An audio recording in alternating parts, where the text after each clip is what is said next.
The Sonata N line would be difficult to choose from a regular Sonata from a distance.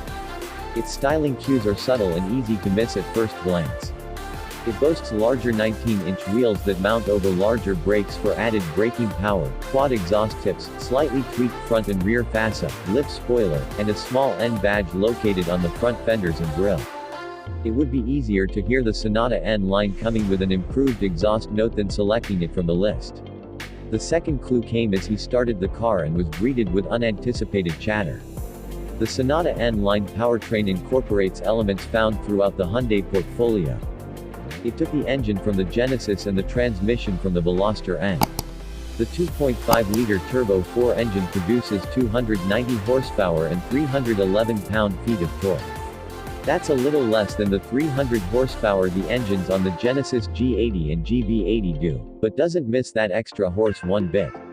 The transmission is an automatic N8-speed dual wet clutch developed by the Performance division with tuning focus on pleasure rather than efficiency. It is very similar to the transmission found on the Veloster N 2021, but has a different gear-to-final drive ratio in the Sonata N line. This combination works very well together. The engine spins with gusto and has a wide torque band that always seems to be delivering power. This speed is matched by the transmission, in the most aggressive sport drive mode on the Sonata N line, shifting shots at an impressive speed, and happily keeping gears almost to the red line. As a result, the Sonata N line is very fast. Hyundai doesn't release an official 0 to 60 mph time, but the G80 with this engine gets it running in about 6 seconds and the car weighs about 400 pounds more than the Sonata N line. Would bet that the Sonata N line beat that time with relative ease. It's surprising how fast the car feels.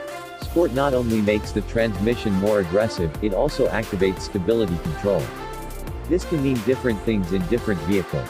In some vehicles, stability control is completely turned off, while in others it gives you a little room to play around while still preparing to intervene. Thought the Sonata N line would bypass the conservative side, but I was wrong. In sport mode you can rotate the tire during launch, which is why it has launch controls, and if you have trouble gasping while turning, you can also spin the tire in second and third gear. The only option available on the Sonata N line is a set of summer tires for an extra $200, a box that's nice to check on the test vehicle, because they die clean and also help with other fun car handling. Inside, a badge is required and a red stitching sign that this car means business. The most welcomed interior addition is the N Sport front seats, with Nappa leather cushions and suede inserts. Despite the aggressive bolsters, the seats are still very comfortable without the feeling of squeezing that you get from similar sports seats. When you first sit on the Sonata N lane, they provide the first clue that you have underestimated cars. The powertrain is the most important thing in driving this car but that doesn't mean he's slouching in the handling department. The suspension increase over the standard Sonata is very significant.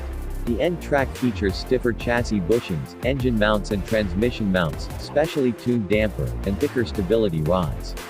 The car also features upgraded brakes and rack-mounted MDPS, which allows for faster steering response and better feel than the column-mounted MDPS found on a regular Sonata. With summer tires, the Sonata has great grip, and like the Elantra N line, the line between comfort and responsiveness is good. There is some noticeable body roll during the faster steering motion, but this feels progressive and linear rather than a sudden shift that would unbalance the car. It also has a bit of steering torque, but not as much as one might expect. The Sonata N line did not have a limited slip differential and was concerned that engine power would be difficult to control when exiting a turn, which could be a problem with front-wheel drive cars. If you hit the throttle early, the front end sways a little, but if you can be patient and use the throttle right after the top, the sedan glides with gusto.